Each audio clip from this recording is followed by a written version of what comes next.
Chapter 1. The Curious Arrival at Havens Point. The wind roared through the trees, a cacophonous symphony of rustling leaves, creaking branches, and the distant howl of some forlorn beast. The sun was beginning to set, casting a blood-red hue over the sleepy town of Havens Point. The townsfolk, driven by instinct and tradition, retreated to the comfort of their homes, bolted their doors, and whispered prayers to a God they hoped still listened. On the outskirts of town, where the emerald embrace of the woods began to recede, stood a house unlike any other in Havens Point. Its decrepit walls seemed to sag under the weight of the secrets it held within, and the townsfolk avoided it as best they could. It was said that the house belonged to an old widow, a strange recluse who had once been the talk of the town. Now she was only mentioned in hushed tones, a specter that haunted the edges of their collective memory. As the last light of day began to fade, a figure appeared at the edge of the woods. Dressed in a simple gray suit and carrying a worn leather briefcase, the stranger seemed to emerge from the shadows themselves. His eyes, cold and unblinking, scanned the town's desolate streets with a mixture of curiosity and disdain. As he walked, his footsteps seemed to echo through the air, unsettling the quiet that had settled over Havens Point. The stranger paused before the widow's house, his eyes tracing the cracks that marred its surface. A shudder seemed to pass through him, as if the house's very presence was a palpable force, but he quickly regained his composure. Taking a deep breath, the stranger raised a hand and knocked.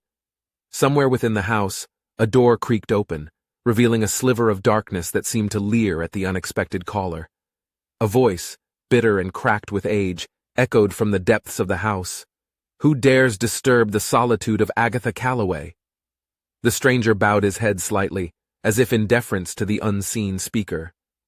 "I'm but a humble wanderer, weary from my travels and in need of shelter for the night. I mean you no harm or offense, dear madam. I'm simply seeking a place to rest my head." The house seemed to consider his words for a long moment, before the door gradually swung open, revealing a dusty, dimly lit corridor.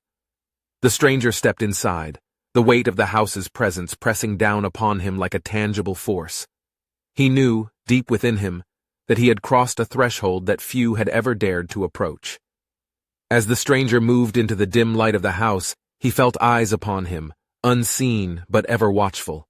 The air within the house was heavy with the scent of decay, and the echoes of whispered secrets long forgotten.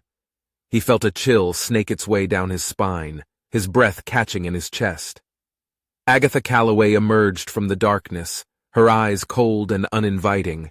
She was a withered husk of a woman, her skin stretched tight over her bones, and her form hunched with the weight of years.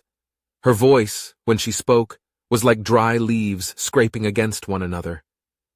"You may stay, wanderer, but know this. The secrets within these walls are not yours to know, and the darkness that dwells here is not for the faint of heart. You would do well to keep your curiosity in check." The stranger bowed his head once more, a smile playing at the corners of his lips. "I assure you, dear madam, I am quite content with the hospitality you have offered, and I have no desire to delve into the mysteries of your home."